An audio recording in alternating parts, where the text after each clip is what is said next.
Magandang tanghali Pilipinas, no? Bago po tayo magsimula, hayaan niyo munang batiin ko. Nandito po sa ating press briefing room ngayon ang walang iba kundi ang ating NBI Director, Eric Distor. Kasama po niya ang kanyang Chief of Staff, Ernesto Macabare, si Chief Victor Lorenzo ng Cybercrime Division, at si Chief Christopher Paz ng Digital Forensics. Welcome po sa inyong lahat sa ating press briefing. Balitang IATF po tayo ngayon. Inaprubahan po ng IATF ang IATF Resolution number 96. Ang nakasaad po dito ay ang bagong testing and quarantine protocols. Epektibo po ito ng 1 ng Pebrero, no? Ilang araw mula ngayon. Ano ba ho ngayon ang ating protocol pagdating sa lahat ng dumarating sa ating airport? Lahat po, regardless of their origin, required po silang mag-facility-based quarantine. No? Ito po epektibo Lunes 1 ng Pebrero.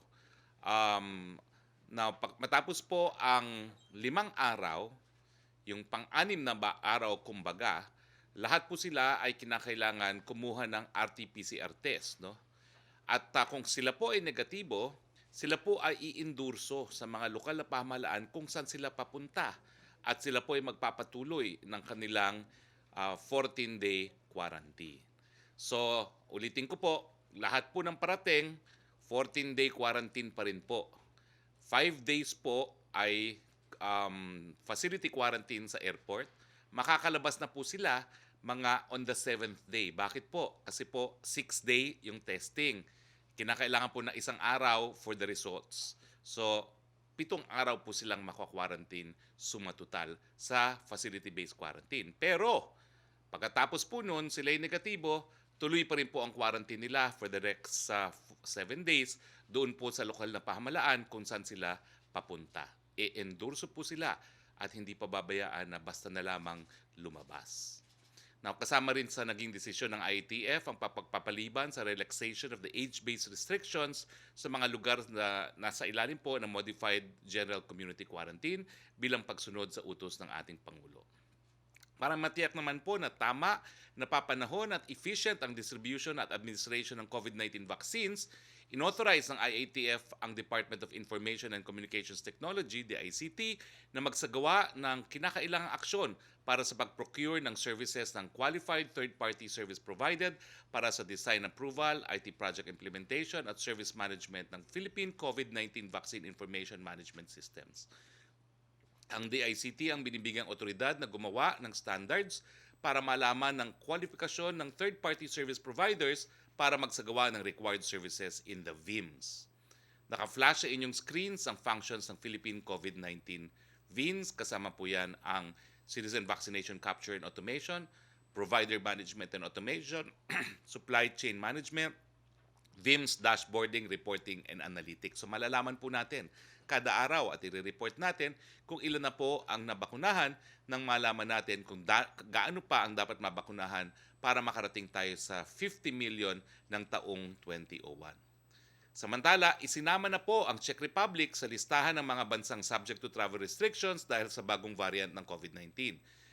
Epektibo mula ngayon po, 28 ng Enero 2021, 12:01 Manila time at tatagal hanggang katapusan ng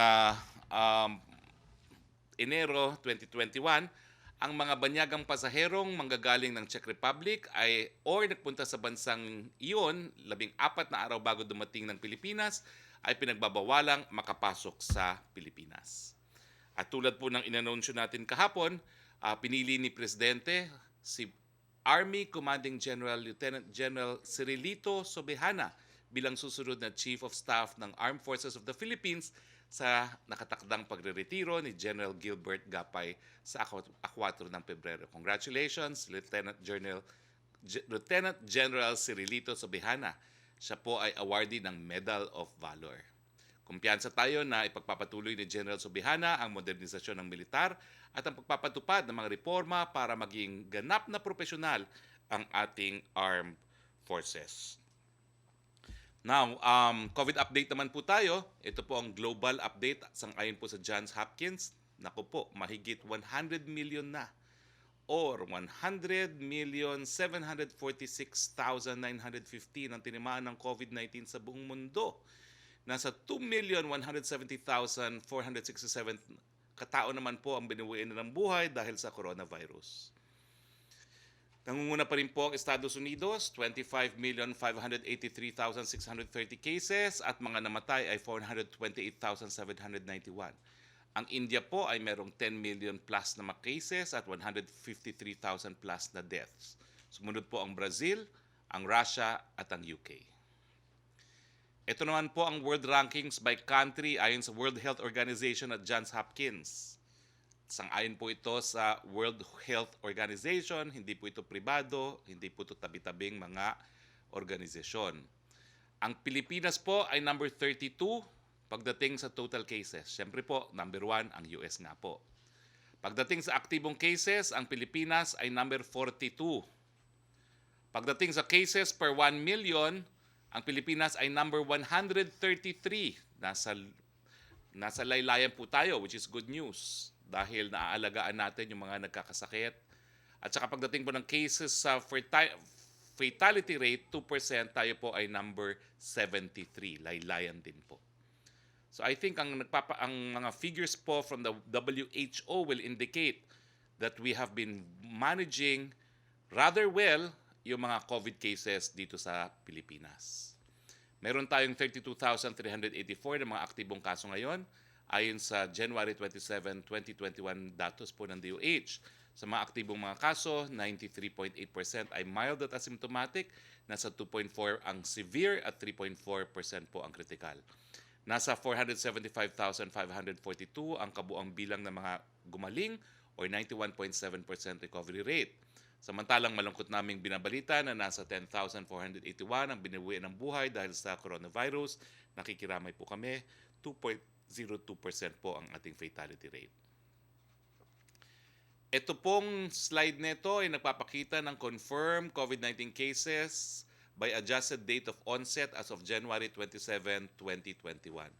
Hari nawa magpatuloy po dahil nakikita nyo na bagamat nagkaroon tayo ng pagtaas ng kaso, siguro po ito'y dahil nga sa Pasko, Bagong Taon at Translasyon, mukha naman pong bumababa pa muli. Tignan naman po natin ang total COVID-19 bed utilization rate. Umabot po sa moderate risk ang dalawang rehiyon, ang CAR, at paabot na rin po ang Region 11 sa moderate risk. Bagamat meron na pong rekomendasyon, no? Isa po sa mga tinitingnan natin para mas mapataas ang quarantine classification ay ang bed utilization rate. Okay? So you can imagine po, bagamat hindi pa natin sinasa publiko ang CAR at ang Region 11, well, dahil nga po halos nasa moderate risk na sila, candidates po yan for escalation ng community quarantine. Pagdating naman po sa healthcare utilization rate as of January 24, 2021, sapat pa rin po ang ating mga kama at ang ating mga ventilators. Gaya na aking nasabi, sa CAR lang naman po at sa Region 11 ay nasa, hindi naman po yung critical, no? Kung hindi, moderate risk na po sila. Yellow. Okay, tignan naman po natin ang infographic ng Global Vaccination Campaign. Maliit po to, no? So pasensya na kayo. Nais ko sana mapakitang mas malaki ito, no? Pero ito po yung nagpapakita, pwede bang i-zoom yan? Pwede ba natin i-zoom o ganyan lang talaga? Nagpapakita pa naman po na hindi po tayo nakukulelat. Bagamat hindi pa tayo nagsisimula ng ating pagbabakuna, ang katunayan, kakaunti pa lang pong mga bansa ang nagsisimula. At sa katunayan, dito po sa Asia, parang India pa lang ang merong na-administer na 806,484,000 at napakaliit pa lang po ng porsyento ang kanilang populasyon ang nabakunahan na, 0.06. Ang pinakamataas po talaga ay Israel. Okay? Ang Israel po talaga nandoon sa tuktok pero kakaunti lang din po ang populasyon ng Israel, no? 3,208,198 na po ang kanilang nabakunahan or 35.45% ng kanilang populasyon or per 100 people, no? Ang tama nga po 35%, no? Ang UAE po, well, pagkatapos po ng Israel, ang UAE po ang pinakamataas na porsyento, 2,248,069 na katao or 20.9%. Okay? Otherwise po, halos lahat. Bukod po sa dalawang country nito, ang pinakamataas na po siguro ay 5%, which is the United States, 18,449,288. Pero sila po ay naantala na rin dahil by now, kung di po ako nagkakamali, parang 50 million din rin dapat ang kanilang nabakunahan. No? So hindi naman po tayo nahuhuli at kapareho pa rin po ang balita. Inaasahan nating magsisimula ang ating bakuna sa buwan ng Pebrero. Okay. So, pero ito naman po nagpapakita, itong slide na ito nagpapakita kung nasaan nanggagaling. Ano yung mga brands na ginagamit. Ang pinaka-use brand pa rin po ay Pfizer. Dahil ang Pfizer po ay nag-administer na ng 35,148 doses. Meron po siyang 63.8% market share. Ito po sa Israel, sa Amerika, sa UK, sa Canada at sa EU. Pero kung mapapansin nyo po, 3 Chinese vaccines ang sumunod. Sinopharm, Sinovac, at Casino Bio. And cumulatively, ang kanilang naging market share ay 23, halos 33% po ng lahat ng mga nabakuna na sa buong daigdig. Ang AstraZeneca po ay 806,000, maliit pa lang po, 1.5%. Ang Gamaleya po ay 800,000, 1.5% din po. So wag po kayong mag-alala. Alam ko naiinip na kayo, lahat tayo naiinip na. Pero nagsisimula pa lang po ang daigdig at hindi po tayo maiiwan ng daigdig. Pangako po yan ng ating presidente. Sa ibang mga bagay naman, kaninang umaga ay nagbigay ng briefing ang ating economic managers sa ating economic performance para sa fourth quarter ng taong 2020. Dahil sa muling pagbubukas ng ating ekonomiya, according to our economic managers, and I quote, "In the fourth quarter of 2020, our economy performed better with a smaller GDP contraction of negative 8.3%. This brings the full-year GDP contraction to negative 9.5%. Bagamat negative, ang ating ekonomiya ay tumaas ng 5.6%. Ito nga pong huling quarter. Ngayong araw din ang inaugural run ng Philippine National Railways diesel hydraulic locomotive. No? Tumakbo ang mga bagong tren mula sa De La Rosa Station hanggang Tutuban Station. Ang mga bagong tren ay binubuo ng 3 locomotives at 15 passenger coaches. Kaya ng mga bagong tren na magsakay ng 1,250 na mga pasahero per set per trip. Okay, dito po nagtatapos ang ating presentasyon. Meron po tayong panauhin ngayon. No? Ang tawag po natin dito, usaping bakuna. Bakit po tayo merong usaping bakuna? Kasi po, para wag na tayo maguluhan na ang daming mga 5-5 na di umano'y eksperto, tayo na po ang nag-iimbita ng tunay na eksperto para mabigyan tayo ng tinatawag na vaccine education. Kung naalala nyo po, kilalang-kilala nyo na ngayon si Dr. Bravo. Si Dr. Bravo, tayo po kauna-unahang nag-guest dyan. Ang feeling ko nga, mas magaling pa si Dr. Bravo kaysa kay Dr. Fauci. Made in the Philippines kasi. Dr. Solante, nako, humahabol po yan kay Fauci. Parang kapantay niya si Fauci. Ngayon po, meron naman tayong bagong eksperto.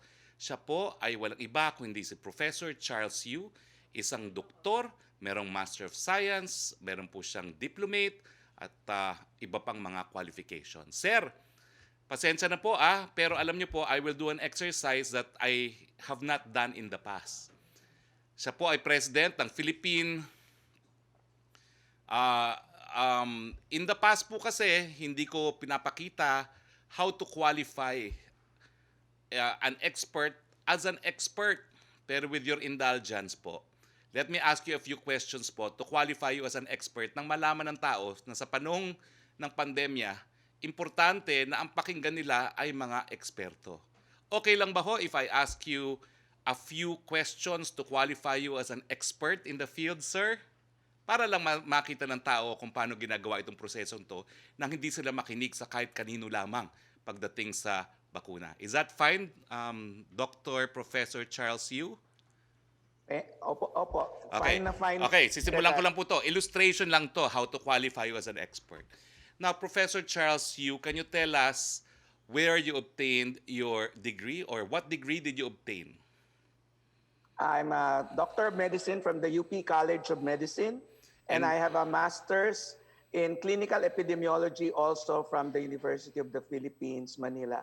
I was a cum laude graduate of UP Diliman, BS Pre-Med po. And when did you graduate from the UP College of Law? Medicine po, UP 1980. College of Medicine. Ako, kasi ako taga College of Law eh. Pasensya ka na, Doc.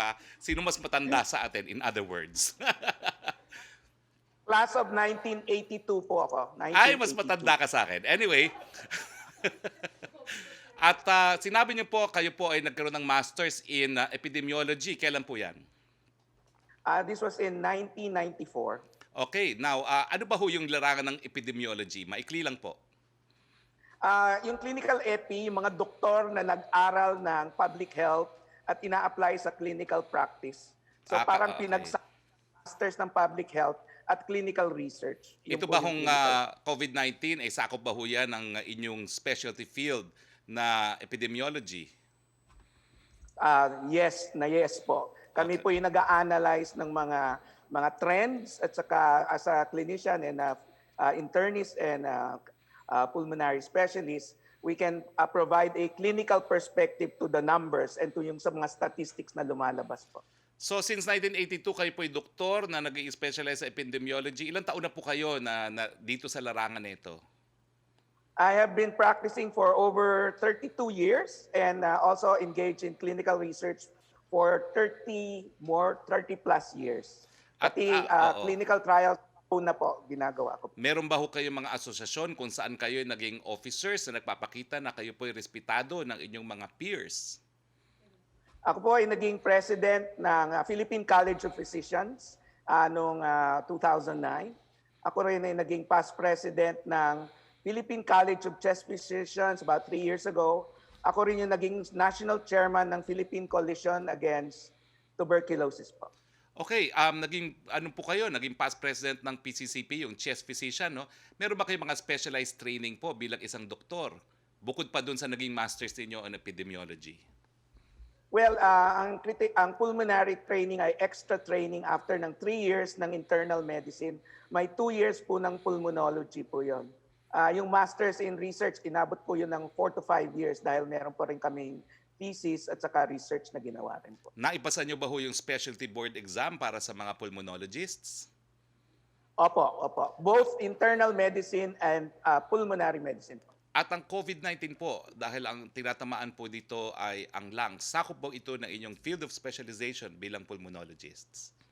Yes po. In fact, ang most of the deaths that we're getting are from respiratory failure. Kaya aside from yung infectious disease specialist, yung mga pulmonary specialists na nakakakita ng karamihan ng mga COVID cases sa outpatient at sa ospital po. At ngayon po, kayo ba ho ay merong pinagtuturuan, kung meron man? Ako po ay nagtuturo sa College of Medicine. Ako rin po ang head ng Cavite de la Salle COVID Diagnostic Center. Ito po ay isang partnership with the government of Cavite. So I actually get daily, nightly reports on the number of COVID cases in our lab and in Cavite po. Pasensya na po kayo ating mga kababayan. Ganyan po mga tanong bago po maging isang expert at dapat pakinggan bilang expert. Sir, as an expert on public health, as an expert on pulmonology, bakit po namin dapat pagkatiwalaan ang mga bakuna na na-develop ng iba't ibang mga kumpanya laban po sa COVID-19? Ang lahat ng mga bakuna na currently available at malapit na rin i-release ay dumaan sa mas strict na criteria para makalusot. Hindi alam ng tao na sa isang bakunang nade-develop, siguro 100 ang nare-reject. So daan yan sa very strict process at ng mga animal studies hanggang maging phase 1 na maliit na group para ma-check lang yung dose, phase 2 na mas maraming pasyente, and phase 3 yung mga libo-libo yung pasyente. So bago dumaan ang isang vaccine para ito ay ma-release at mag-apply ng authorization, napaka-strict po niyan, napakarami pong dinadaanan, including our regulatory authorities as well as our expert panels. So dapat magtiwala ang ating taong bayan na lahat ng mga available ngayon ng mga bakunang naririnig nila ay safe at effective. Okay, meron po kayong PowerPoint presentation on COVID vaccine clinical trials updates. The floor is yours, Dr. Yu. Sige po. Can I have the first slide po?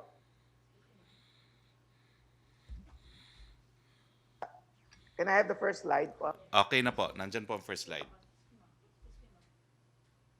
Itong talk ko ay sinare ko sa mga teachers sa medical schools na nagtuturo ng clinical pharmacology. No?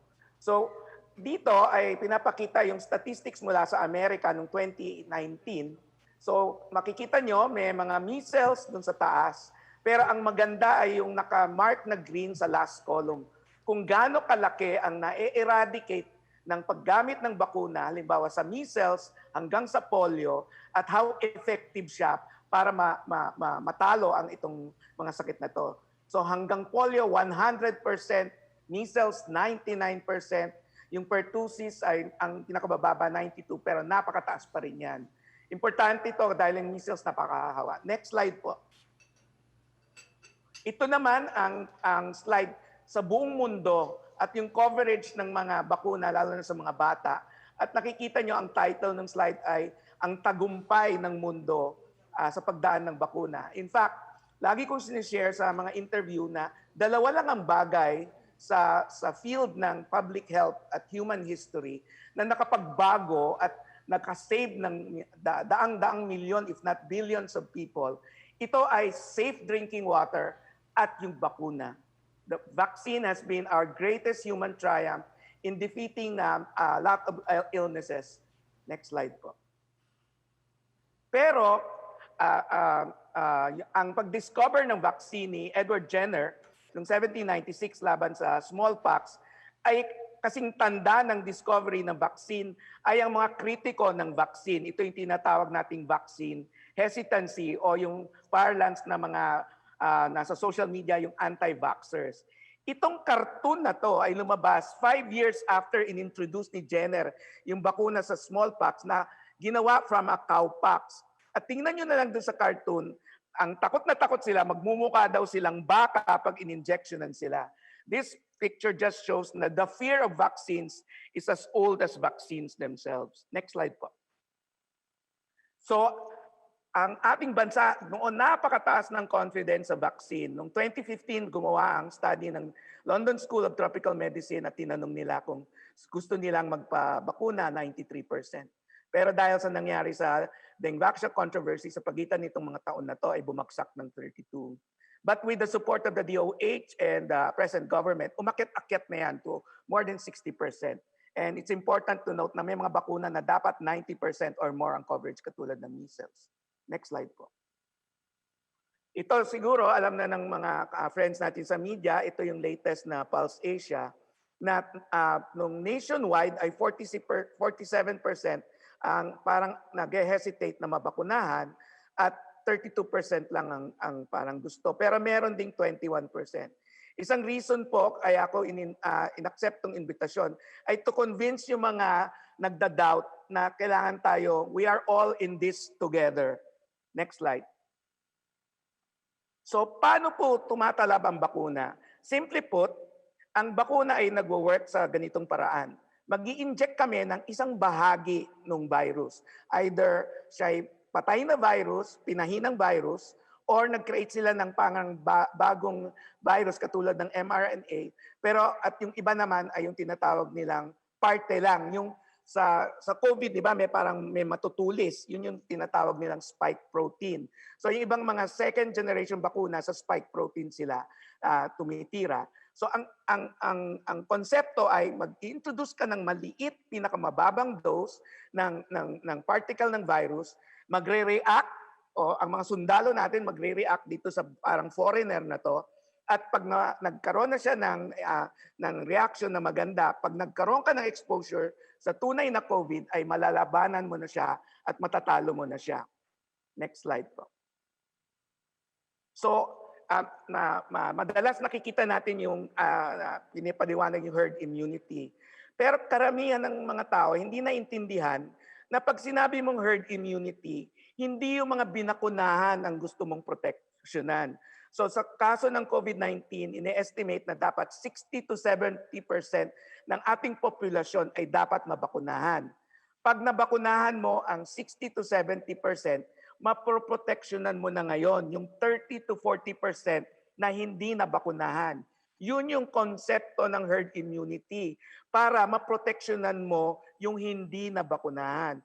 Ngayon, paano ngayon yung kung ang laki-laki ng populasyon ay ayaw magpabakuna, hindi magwo-work yung herd immunity. At siguro at this point gusto ko ring i-share na yung issue na personal right ko na wag magpabakuna. I know the government is not forcing us to vaccinate, pero if I may appeal ganito, yung personal right natin na wag magpabakuna, or gaya sa akin, TB expert din ako, kung ayaw mo magpagamot, okay lang yon kung hindi ka manghahawa ng mga nasa paligid mo, mga loved ones mo, mga community mo, yung bansa mo. So that personal right to not afford or not to get a vaccine is trumped by the greater good. Dahil mas marami dapat ang mabakunahan para maproteksyonan natin ang mas nakakarami. So kahit hesitant ka, isipin mo na lang, hindi lang ito para sa iyo. Ito ay para sa mga minamahal mo. Ito ay para bumalik tayo sa normal na matagal na nating namimiss. Para makita natin yung mga lolo-lola natin, mga dati nating kamag-anak, pwede na tayo uling mamasyal, manood ng pelikula, mag-travel. Kung gusto nating bumalik sa normal kaagad-agad, then we must all support mass vaccination. At lahat ng mga available na vaccines ay safe. Milyon-milyon na ang mga na-inject. Mabibilang mo lang sa daliri yung mga nagkaroon ng side effect. Expected po yun. I think this the next slide, my last slide. Sige po. So, ang herd immunity ay mangyayari lamang kung mag-i-inject tayo ng mas maraming tao. At tandaan nyo, marami sa mga umiikot dyan na mga COVID asymptomatic. Pwede rin sila manghawa. So, huwag nating hintayin na lumaki ang populasyon ng mga may hindi rin masyadong alam ng mga tao na yung mga nagka-COVID na pwedeng nag-contribute rin sila sa herd immunity. Kaya lang hindi clear ang science diyan kasi may maraming nagsasabi na after several months bumababa na ang immunity. Kaya kahit sa abroad, sa US at sa UK at sa Europe, binabakunahan uli nila yung mga nagka-COVID na. Pero as I said, hindi yan clear sa mga pananaliksik. So if I may end my last slides, Harry, I'm willing to share these slides. There's a lot more to these slides which was shared, including ano yung mga types of virus. Wag niyo na lang pasin yung price. Meron ako isang table na price kasi hindi updated yung price na yan kasi mostly nakuha namin sa social media. So thank you for the invitation. Gusto ko lang pong sabihin sa ating mga kababayan at sa ating media partners, we need to get our act together. Hindi magwo-work kahit our government is trying so hard to secure all the vaccines at gawin mo siyang libre.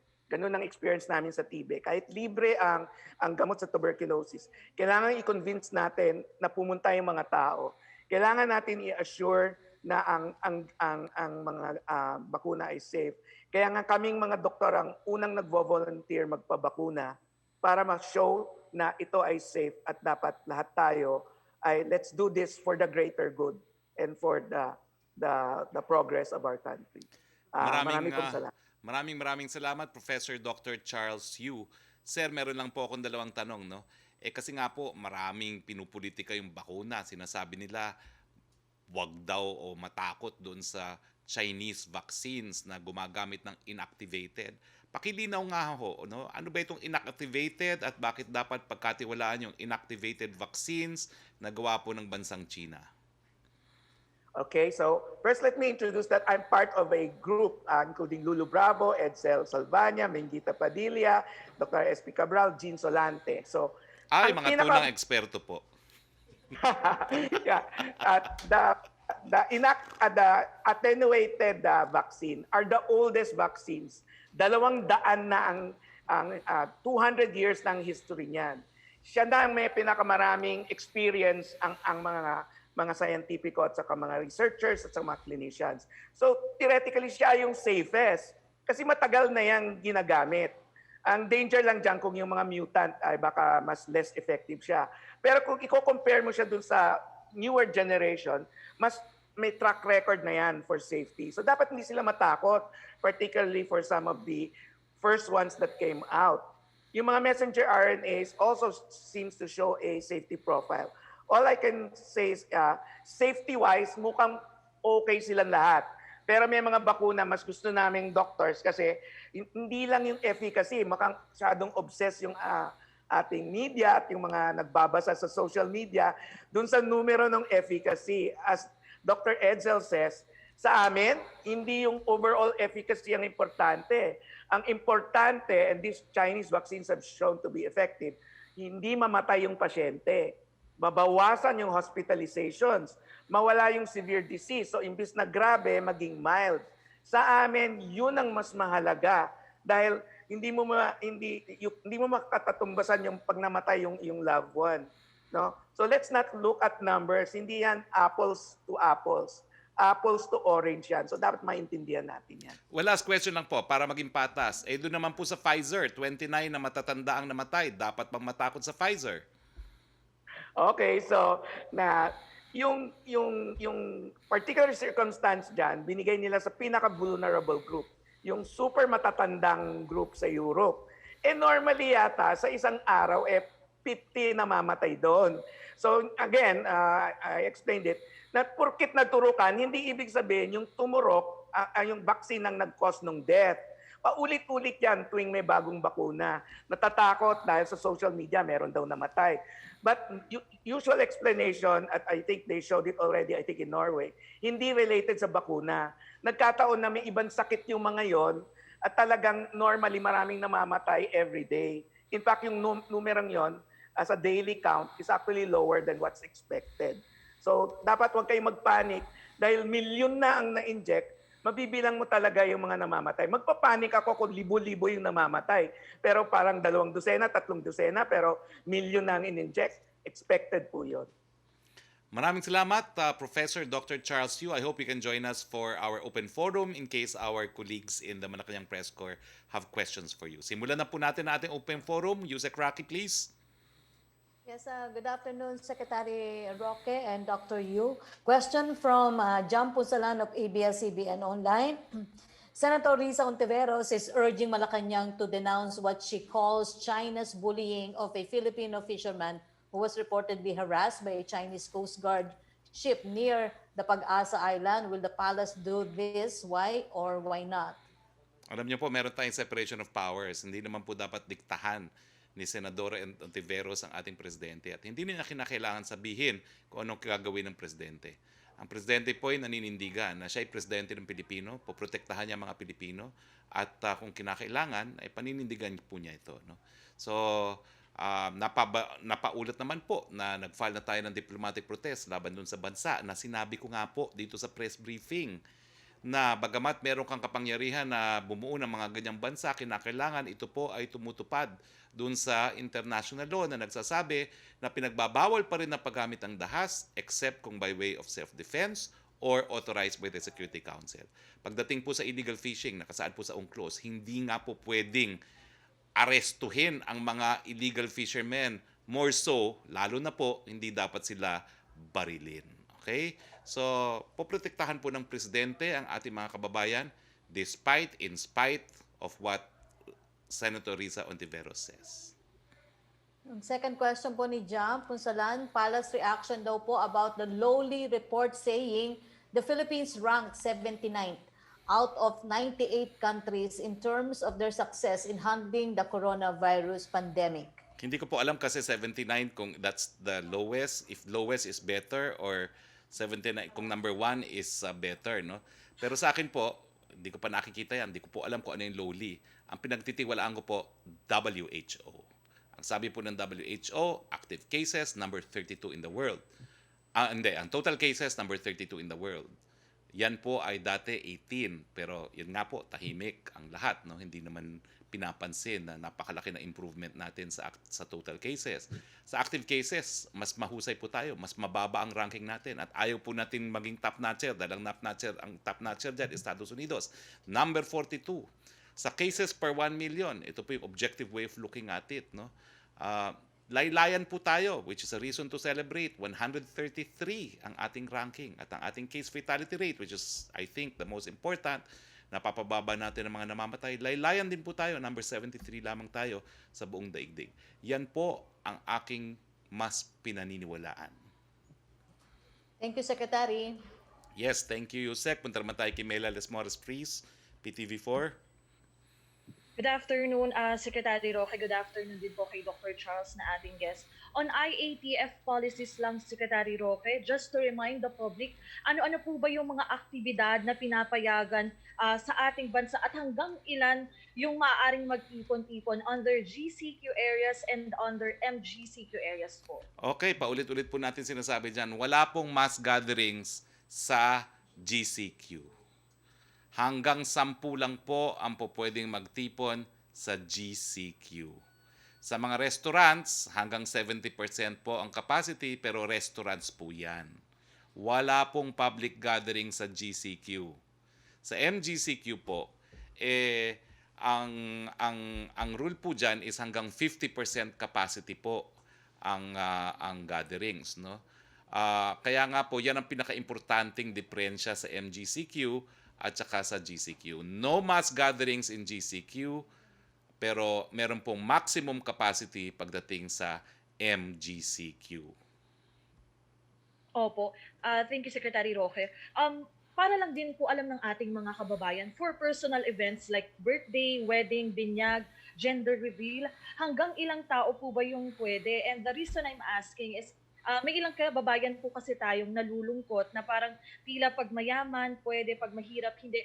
Kasi ibang personalities daw po nag-upload pa ng vlogs and photos na tila ipinagmamalaki pa na nagagawa nito. Ano po ang masasabi dito ng palasyo? Well, pansinin din po natin kung saan yung pagtitipon. Kung sa lugar na GCQ, bawal po talaga ang in excess of 10. Pero sa MGCQ, hanggang 50%. Kung sa restaurant nga po, pwedeng mag 70%. No? Pero dapat merong social distancing. So unang-una yung tanungin, wag muna kayong mag-react. Saan ba yung lugar na yan? Bawal ba ang mass gathering o pwede ang limited mass gathering? Pagkatapos po, pansinin ninyo, meron bang social distancing? Tapos pansinin ninyo, meron bang mask, hugas, at iwas? At lahat naman po ng ating mga pinatutupad na quarantine rules, lahat po yan ay pinatutupad sa lahat. No? Kaya nga lang po, importante tignan saan nangyari. Dahil sa GCQ, bawal. Sa MGCQ, limited. Okay? Mela, happy? Walang audio, Mela. Wala kang audio. Opo, sir, panguling question. Opo, hello sir. Yes, Sir, panghuling question na lang po. Nagkaroon po ba kayo ng Nagkaroon ng communication kay Pangulong Duterte on quarantine classifications? Kailan po kaya yung magiging communication kay Pangulong Duterte on quarantine classifications? Kailan po kaya yung magiging announcement, sir, on this? Well, may meeting po ang IATF today para maresolba ang mga nag-apila. Pagkatapos po, masasapinal ang rekomendasyon at didesisyonan po yan ng Presidente, syempre, bago matapos ang buwan ng Enero. But this week po kaya, sir, yan? Syempre po. May inaasahan po kaya tayong public address? Wala pong public address but it will be announced.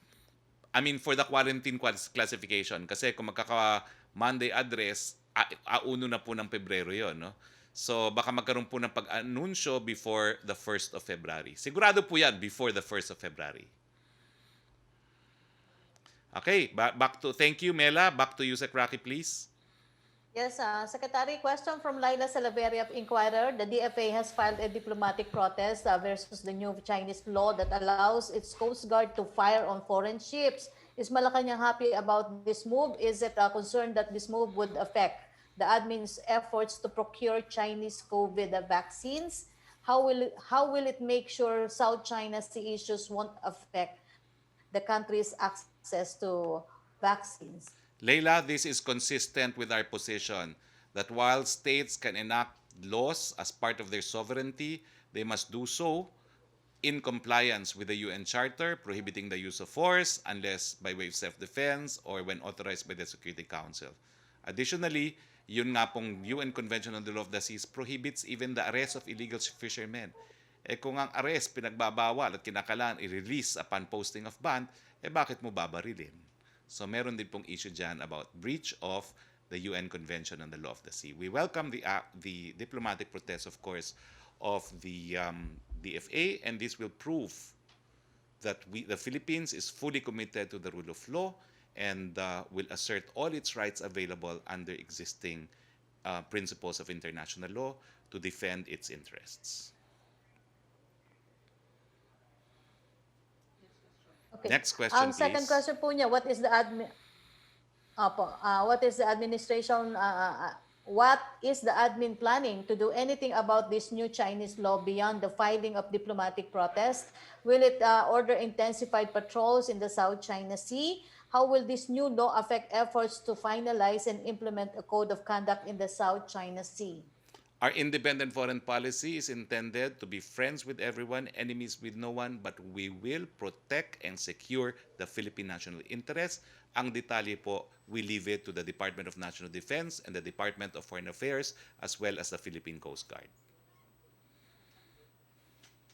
Thank you, Secretary. Thank you. Melo Acuña, please. Good afternoon, Mr. Secretary. Nabanggit po ni U.S. Secretary of State Anthony Blinken na nakausap na niya si Foreign Secretary Teddy Locsin Jr. at ipagpapatuloy ang magandang relasyon ng Amerika at Pilipinas. Nakapag-ulat na po kaya si Secretary Locsin sa detalles nito kay Pangulong Rodrigo Duterte? No information po ako as of now. But I Okay. defer to Secretary Locsin to make public the details of their conversation. Thank Okay, nawawala na naman po. Philippine Nako. kita Melo, wait. yeah, Choppy ka, although Secretary. again, last time lang tayo nag-report on the telecoms, nawawala na naman tayo. Anyway, go ahead please. Your next question, di ko narinig dahil choppy. Yeah. I hope okay na. Mahalaga yung kontribusyon ng mga Pilipino sa ibang bansa. Meron po kaya balak ang ating pamahalaan na padalhan din sila ng bakuna sa kanilang bansang kinalalagyan upang hiling ligtas? Ang plano po natin sa ngayon ay yung mga Pilipino nasa Pilipinas, no? Pero wag naman po tayong mag-alala, no? Dahil ang alam ko po yung iba't ibang bansa binabakunahan ng lahat lang naman. Now, sa susunod na linggo po, kakausapin natin ilang mga kababayan natin na nabakunahan na sa iba't ibang parte ng daigdig.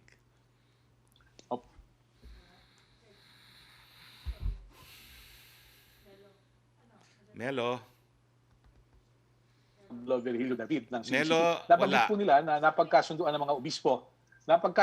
Yes. Go ahead. Napag-usandahan ng obispo. Okay. Na magbukas ng kanilang mga simbahan at iba pang pasilidad para magamit sa pagbabakuna. Meron din po kayang estratehiya ang pamahalaan para marating yung mga malalayong pook na maaring walang kuryente o di kaya nangangailangan ng basic services. Kompleto po ang plano ng DOH at ng ating National Task Force kung paano mararating ang lahat ng Pilipino kahit nasan man lang sila. No? In fact, yung kakatapos ko lang ng trip to Palawan, ang sabi nga ni Governor Alvarez, no, at alam niyo naman ang Palawan ay archipelago, napakadaming katutubo, 1 buwan lang daw ang kailangan niya, mababakunahan niya lahat ng kanyang mga constituents dyan sa Palawan. So nakahanda naman po mga plano, although we welcome the offer of the Catholic Church. Dahil siyempre po, the more facilities we have, the better. Okay, Melo, I suggest you contact your provider and complain na napuputol ang iyong connection. And if you text to us your provider, baka parating din natin sa NTC to tell your provider na kahit papano, make sure hindi naman napuputol pag tayo nagpa-press briefing because it's a very bad reflection of telecoms in our country. So, okay. Thank you, Melo. Yusek Roque, please. Yes, Secretary, inahin ko na to from Marichu Villanueva ng Philippine Star. Yung daw pong effect, kung may effect sa vaccine procurement with DFA protest on China's passage of law on use of force at West Philippine Sea. Wala pong epekto yan dahil ibang usapin naman ng bakuna. Ang bakuna po is actually a humanitarian act of the entire planet Earth in response to a humanitarian disaster. Question from JP Soriano of GMA7, is Malacañang aware of the presence daw po ng Chinese vessel Jiayang that has been apparently and allegedly violating our EEZ for years according to the DFA Maritime Affairs Office? If so, can you share to the public the actions being taken or been taken? Will this be referred to SND? If the question is if I am aware, I am not. So I will refer the matter to the Secretary of National Defense. Thank you, Secretary. Thank you. Yusek, punta tayo kay Trisha Tirada, please. Hi, good afternoon, Spokes. Spokes, there's this organization, Investigate PH, an affiliate of the Human Rights Council, that's planning to submit their report to the UNHCR and to hoping also to present their analysis and a compilation of their reports to the ICC and other parliaments in the Europe. But basically, what they're saying in summary is that the Philippines is experiencing a state-sanctioned crime against its people. How do you wish to respond to this, and how does Malacañang want to maybe do something about it before it reaches these panels? Ay, consistent po ang posisyon natin. Gumagana po ang ating sistemang legal. If they have complaints, they can file before the prosecutor's office if they already have the evidence. Kung wala, mag-file sila sa pulisya o sa NBI. Nandito po ang direktor ng NBI to assure you na lahat ng complaints sa paglabag ng karapatang pantao, lalo na ang patayan, ay inaaktuhan nila. As a human rights lawyer po, napakadami kong cases ng extralegal killings na na-refer at nasulbaho ng NBI. Kinakailangan po gumawa ng hakbang na legal para mabigyan ng solusyon. So hindi po kami nababahala dyan dahil ang obligasyon po ng mga bansa pagdating sa karapatan pang tao ay siguraduhin na magkaroon po ng remedyo ang mga biktima doon sa sarili niyang mga institusyon na gumagana. Ang ICC po, gagana lang yan kapag unwilling or unable ang mga institusyon na kasuhan yung mga gumagawa ng krimen. Sir, just zooming in on IATF policies and law enforcement. Balikan ko lang, sir, yung napag-usapan ni Mela kanina. No? Because of that, of course, the controversial parties that happened recently, specifically, many people slammed how the rich and the powerful are treated versus since ordinary people are committing violations about how they're treated. So with all things considered, sir, like for example, the quarantine classification in the area, the venue, this is not the first time pa rin, sir, that this happened or parang nakumpara nga yung treatment. What does this say or these incidents say about how the government exercises its power over the rich and the poor? And ano po ba, sir, yung blanket directive in terms of law enforcement? Particularly kasi, sir, tinitignan din dito yung nangyari po na pagtrato doon sa nagbebenta na ang daming nag-attack sa kanya, the poor guy, na sinira pa yung gamit niya sa pagbebenta.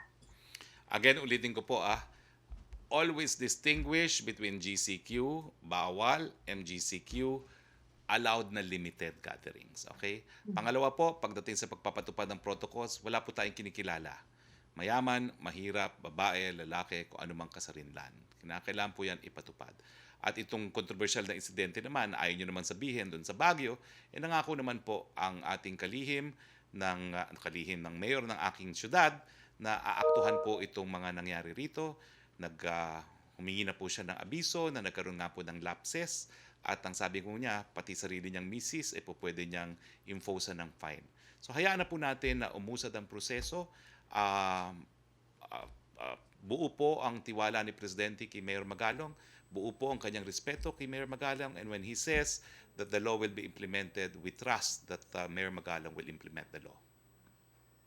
Sir, just the EO on price cap or price ceiling po doon sa pork and the chicken products, napirmahan na po ba ng Pangulo? It's, I think, forthcoming, pero hindi ko pa po nakikita yung pirmadong EO itself. And as you know, the consistent policy of our office is pag hindi pa pirmadong papel, we don't go public with it. Alright, thank you, folks. Thank you very much, Trish. Punta tayo kay Yusek Roque, please. Yes, sir. Secretary, question from Eileen Taliping of Abante Tonight. Maraming celebrities ang hindi sumunod sa IATF guidelines kaugnay sa quarantine protocols. Wala bang planong IATF na magtakda daw po ng mas mabigat na parusa o kaya mas malaking multa para mabigyan ng leksyon ang mga hindi sumusunod sa basic health protocols gaya ng ginagawa ng ibang bansa sa Asia? Hindi po IATF nagpapataw ng parusa. Mga lokal na pamahalaan po yan sa pamamagitan po ng mga ordinansa. Question from Jinky Baticado sa IBC 13. Malacañang stake daw po on media workers inclusion in COVID-19 vaccine priority lists. Isa rin po yan sa pinaglalaban natin, kasama yung may mga comorbidities. No? So hayaan nyo po, tuloy pa rin ang pag-uusap sa IATF and tuloy pa rin yung kagustuhan ng ilan, kasama na po ako doon na i-expand yung definition ng mga frontliners. Pero siyempre po, dahil meron talagang mauuna, without a doubt, ang dapat mauna ay the medical frontliners. Palace reaction daw po sa patuloy na pagsadsad ng ekonomiya nakapagtala ng pinakamababang GDP sa taong 2020. Well, gaya ng sinabi ko po, talaga namang yan po ay resulta ng pandemya. No? Bago po tayo tinamaan ng pandemya, mula po nung nagsimula ang administrasyon ni Presidente noong 2016 hanggang 2018, consistent po tayo. 6% plus ang ating growth. We were the darling economy of Southeast Asia, if not Asia. Kaya nga lang, gaya ng buong daigdig, sumadsad dahil sa COVID, pero mabuting balita po, bagamat nasa negative territory pa rin tayo, nag-improve po ang ating ekonomiya from 16.9 at the height of our lockdown, naging 11.3 at ngayong last quarter po ay negative 8.3, an improvement of about 5% clearly. No?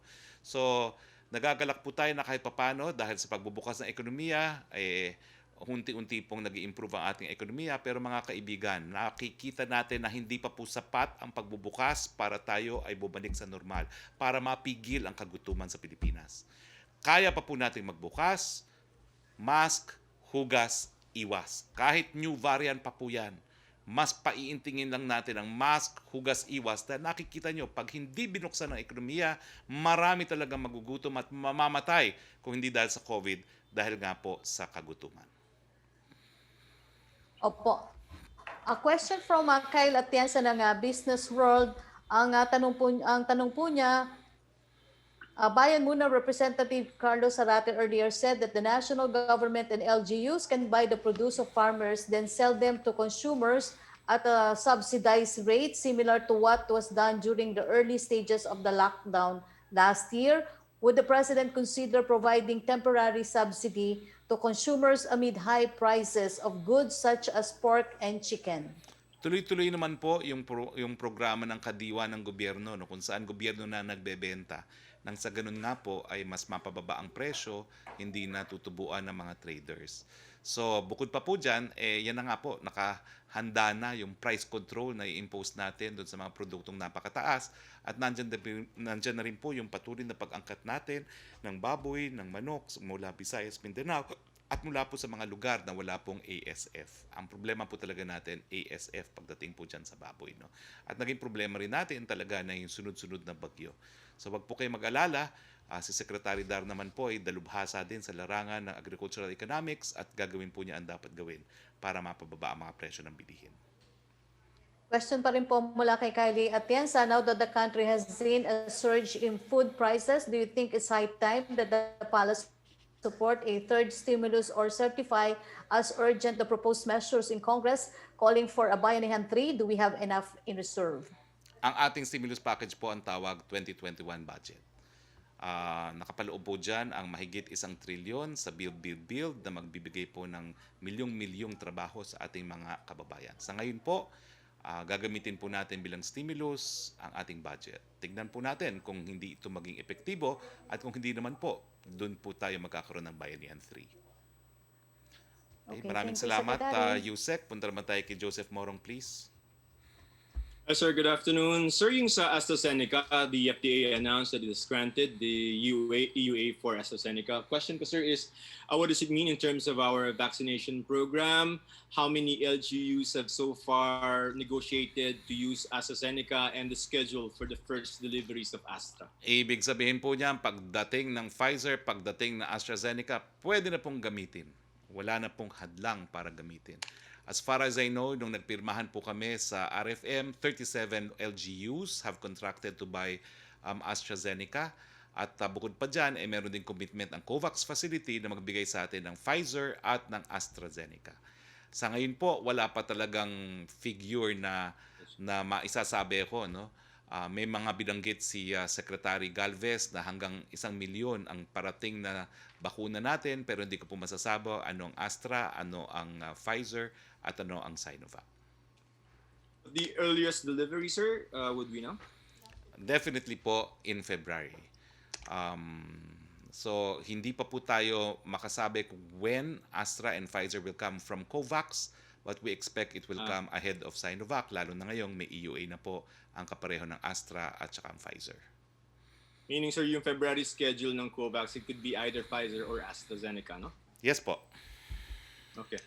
Sir, yung sa community quarantine, well, mga narinig na namin from different mayors yung kanilang CQ for next month, but you won't confirm kung yun because it's subject to appeal. Now, are we going to make the announcement tomorrow, Friday, last day of the week, or the weekend? Tapos you mentioned, sir, meron bang mga areas that are candidates for MECQ?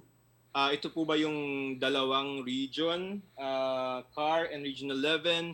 And paano yun, sir, yung imposition on? It's going to be region-wide or per city or localized lockdown? Kaya nga po antayin natin ang final. Kasi dalawa po yung naging rekomendasyon. At although the body adopted one, the president could change the situation. So, napaka-premature po ngayon na magsabi. Kaya nga po nagugulat ako, marami nagsasabi. No?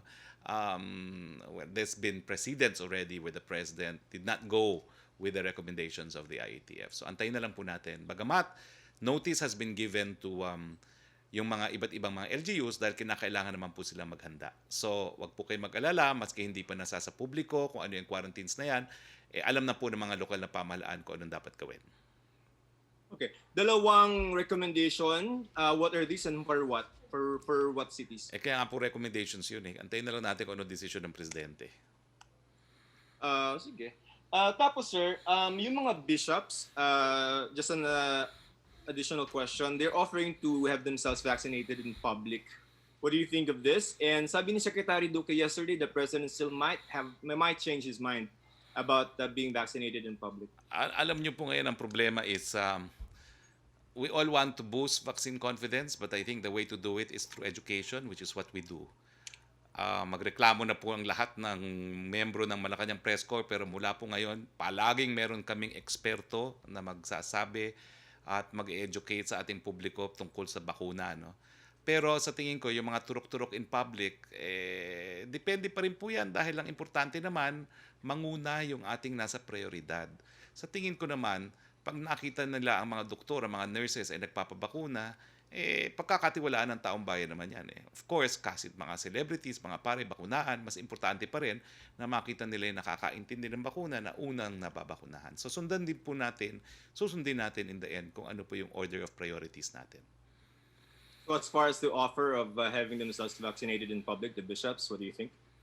Well, if I know it's well-meaning, pero I will leave the matter po to the NTF at ang sabi ko nga po, unahin natin yung order of priorities natin, medical health workers. Okay, sir, last na lang. Sir, yung kay Mayor Magalang, he's the tracing czar, no? He's part of the NTF, and yet he attended the party in Baguio. Wala ba, sir, liability doon si Mayor Magalang? Well, alam mo, personal Given that you liability said that there is, are violations. you know, the personal liability depends. Kung meron siyang personal na ginawa, mere attendance is not actionable. Siya ba'y nag-observe ng social distancing? Siya ba'y nakamask? So kung gano'n naman, wala siyang liability, no? Pero ang importante po, sinabi na niya, there were lapses, at sinabi na nga po niya na the Vice Mayor is investigating, obviously, kasi involved siya dun sa insidente yan. Antayin na lang natin po ang mga hakbang na gagawin. Pero sir, what does it say? I mean, yung mga nagpapatupad ng mga rules, can you say they are flaunting the rules? I cannot come up to any conclusion kasi hindi ko alam kung nagkaroon ng personal breach si Mayor Magalong. I have not seen him in any photo indicating that he did not observe social distancing or he was not wearing a mask. So he personally may not have liability, but he has said that there were lapses. No? And ang sabi nga niya, tao lang po. So I leave it at that, confident that the matter will be investigated. Okay, sir. Thank you for your time, sir. Thank you very much, Joseph. Punta tayo kay Yusek Roque, please. From Tina Mendez of Philippine Star for Dr. Charles Yu. Ang pagpapaturok po ba ng anti-pneumonia vaccine ay nakakatulong sa paglesa ng impact ng COVID-19 sa health condition ng isang tao kung mag-positive siya sa COVID-19? Siguro may no clear answer to that. Ah, ang anti-pneumonia, lalo na yung invasive pneumococcal, yung lifetime na nagpo-protect sa deadly na pneumonia, will help kasi karamihan ng mga ibang COVID na namamatay, hindi dahil sa virus namatay, kung hindi nagkaroon ng complicating bacterial pneumonia. So kung nagkaroon ka ng injection ng lifetime na pneumonia, ay maaring makatulong yon para mag-boost ng immunity mo. Pero itong mga pneumonias are bacterial vaccines. So kasi naririnig kami na magpabakuna ka na rin kasi makakatulong to para pag nagka-COVID ka, makakaiwas ng complication. That is partly true. Pero kung nabakunahan ka ng pneumonia, hindi ibig sabihin makakaiwas sa COVID. It might reduce the mortality and morbidity, lalo na sa mga elderly, mga vulnerable, yung may mga emphysema, yung may mga diabetes, yan, makakatulong yan. Thank you, Dr. Charles. For Secretary Roque, yung tanong po ni Kit Kalayag na Manila Times about diplomatic protest, nasagot niyo na po against China. From Tina Mendez of Philippine Star, may we know why the top NBI officials are in his office or PCOO? Are there matters that the NBI is investigating in Malacañang or at the office of the presidential spokesperson? Sa akin na lang po yun. Okay. Okay, Secretary. From Sam Medanilia, when does the government expect to start registering again a positive GDP growth? Well, inaasahan po natin next year, kung patuloy po ang pagbubukas nating ekonomiya, ang estimate po ng ating mga economic planners ay magiging positibo tayo at hindi lang po yan. Baka tayo makabalik dun sa ating consistent 6% per annum growth, no, bago po tayo putaktahin itong COVID-19. No? Ang inaasahan po natin, pagdating po ng next year ay nasa 6% po ang ating possible growth ng 2021 at posibleng mas mataas pa po pagdating ng 2022.